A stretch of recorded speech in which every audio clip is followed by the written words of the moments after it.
Welcome everyone. This isn't the regular 1914 video, but this is, so I have been making new technologies for a global 1914 game. And so I have made them, and now none of these have been tested, but this is just like sort of the rough idea. So I have here all 12 of them, and I'll be going over which each one does. And so first, how do you acquire them? The first one I'm doing is, so Germany, they want to do stronger workforce. And so what they will do is they will spend 1 IPC. Oh hey, would you look at that? They have one right there. So they will spend that $1, and now they are trying for stronger workforce. And they need an 8 or higher, so on a 12-sided dice. So let's head over here. Let's roll the dice. That's a 10, so that means that the Germans, they will have completed it and they've advanced to stage 1. And they need to complete all 4 stages before they unlock the technology. And they only need to do the initial payment. Like if it's the next turn and they want to continue it, they won't need to pay another IPC. They can just roll again and hey, it worked again. And that's all the way until they complete the technology. And then for that, I have these little tokens I printed out. Like, for example, stronger workforce. And so let's let's go through all of these new technologies that I have created, starting with the first one, cruiser support. Now, cruiser support is cruisers can now be paired up with battleships to attack or defend at a 4 or less. So let's look at that right here. So as you can see, this battleship is paired up with this cruiser, and they're both at 4 or less attacking this American fleet. But now, as you can see, the Americans also do that, signifying that they both have cruiser support. But the Japanese may be thinking, hey wait, what about this other cruiser? Well, that's because one battleship can only be paired up with the one other cruiser. And so yeah, that's basically a cruiser support. Now let's move to the next technology. Alrighty, so this is the next one. Strong carriers. So damaged aircraft carriers can still carry planes. Now we can go and take a look at that by seeing down south here at the Anzac, they have 2 damaged aircraft carriers, and they're still carrying planes. So even when damaged, aircraft carriers can still carry planes with no issue. Now next one is industrialization. So now that you can now place minor industrial complexes anywhere that you control, and major industrial complexes in any victory city that you control. Now let's go in and take a look at that. So down south here, you can see that Japan controls Burma, and that they have placed a minor industrial complex here, and over here in the Philippines, they've placed a major industrial complex because there is a victory city there that they have captured. And so let's move over to the next new technology. Alrighty, so this one is large carriers. Now, aircraft carriers now carry one strategic bomber and one fighter or tactical bomber. But the strategic bomber cannot defend and if it is being attacked. So let's say over here there was an American destroyer in 95. The American destroyer decided to hit over an attack. Now the strategic bomber would not help be defending. Only the fighter would be. And so that is a weakness of having a strategic bomber. Although it does allow more flexibility in movements. Now, the next one is weaponized transports. Weaponized transports can now defend on a 1, but they can only hit other sea units, no planes, and they can only hit submarines if friendly destroyers are present.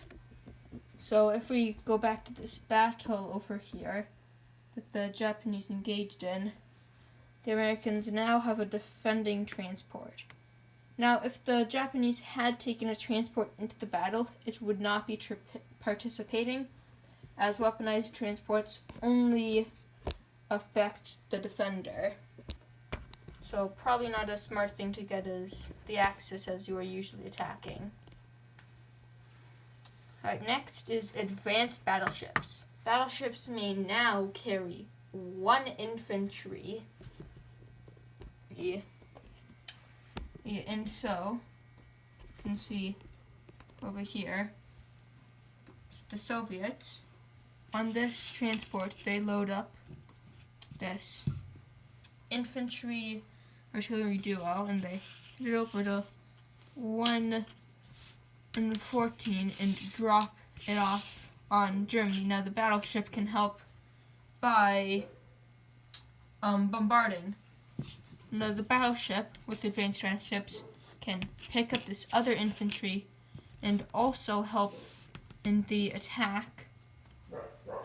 But they lose their ability to bombard the coast. So, you'd have to. So you may get another ground fort unit, but the battleship may no longer help you attack. Next one, improved logistics.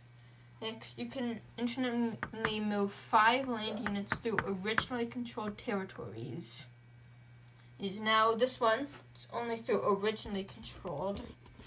So, Soviet Union, they got this one guy in Amur, or however you say it, and they want to move some of these units from Turkmenistan up to Amur. Now, if they have improved logistics, they are able to move 5 of these infantry up north to Amur, but they may not move anything else. That is illegal to also move the artillery. Now they can just manually walk them up, but next turn they are allowed to move them, and they still have 2 more after that.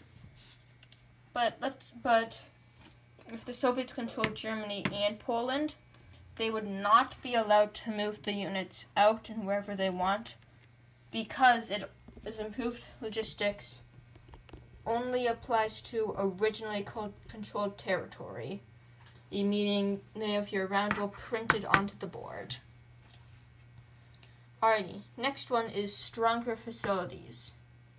Air and sea bases can now take 8 hits and go out of service after 4 hits. So, let's say over here the British have installed a sea base Anglo-Egyptian Sudan. And so let's say the Italians, they send their bomber 1, 2, 3 over to help bomb the naval base at Anglo-Egyptian Sudan. Now they will get the regular 6-sided dice. And so, Italians, they will unroll it. Hey, they got a 6. So that means they do 6 points of damage. And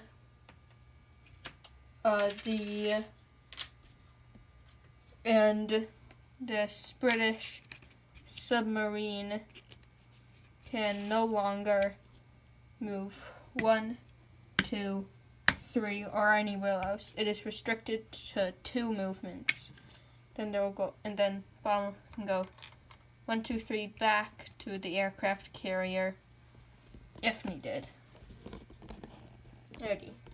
Next, after stronger facilities, is sneaky submarines. And submarines may now pass through enemy-controlled, that's supposed to say canals there, even when a destroyer is present. So, let's head back over this canal. I have an S for straight. Now let's say the Italians go and capture Transjordan and they take over the territory. If the British have sneaky submarines, they're allowed to go 1, 2, passing through the canal. And even if there's, like, say, a Japanese destroyer present, the submarine would still be able to go freely through the canal. Even if a destroyer is present, attack this aircraft carrier here. That is sneaky submarines. Right now is stronger workforce. Major factories now cost 28 IPCs to build. Minor factories cost 11 IPCs to build. Air and naval bases cost 13 IPCs to build. Alright, so let's say over here in the east, the British have 11 IPCs, a 10 and 11. With stronger workforce, they're able to purchase a minor factory and be able to place it. Let's say they want to place it in Persia. And that would be perfectly fine for 11 IPCs. And now they could have more places to put it if they had industrialization. Oh, actually, one thing I forgot to mention is it has to have an IPC value, so British Somaliland and Italian Somaliland are not legal places to place minor industrial complexes, even with industrialization. So they could be placed in Kenya, Belgian Congo, or Tanganyika territory, if wanted. Alright, now for the second last one is long-range ships. Long-range ships may now, without a sea base, move 3 sea zones at a time. So let's move over here to the east. As we can see, we have an Anzac force and a Japanese force. Now they are 3 spaces away, as you can see, 1 and 2, 3 spaces away. Now, normally the planes would be able to attack anyways, but with long-range ships, the entire Navy is able to head over there and attack the Anzac fleet. And this does stack with naval bases. So, if they were stationed in season 6, season 6 here, they could, move 1, 2, 3, 4 immediately down to Borneo, then have a good attacking point for Calcutta. Alright, now for the final one is tactical transports. Transports and offloading units may offload into multiple territories. After offloading a unit, if a transport has more movement, it can still move and offload another movement. So, let's head over here to the east. Or not the east, Europe. Say Germany. They got a tank and infantry. So they're going to take this transport. They're going to move one to drop the infantry off into Scotland. Then move one south to drop the tank off into the UK. Cruiser can bombard Scotland. And the battleship can bombard the United Kingdom. Now, if the battleship had picked up the infantry and dropped it off in Scotland, it would not be able to bombard. And that is all of the new technologies. These for everyone, but I have made some nation-specific technologies for every single nation, except for France, because they're not really a big player in the game, and China, because they work differently. And now those nation-specific rules will be in part 2 of this series. Part 2. So, yeah, I hope you all enjoyed this video, and I shall see you next time for part 2 of the technologies. See you. Oh, and also, one last thing before I go. In the link in the description, I will have Google Documents and Google Slides for all of these for you to be able to print off, and that will include the technology chart for this, and I have created a technology chart for the original ones and same chips for the original ones, and everything for the nation-specific stuff. Now, I will say one thing.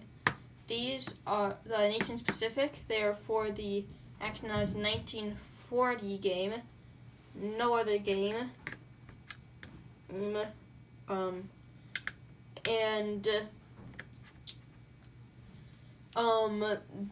These extra technologies, I'm not 100% sure on this, but I also think that these should only be for the 1940 game, 1940 Global as well.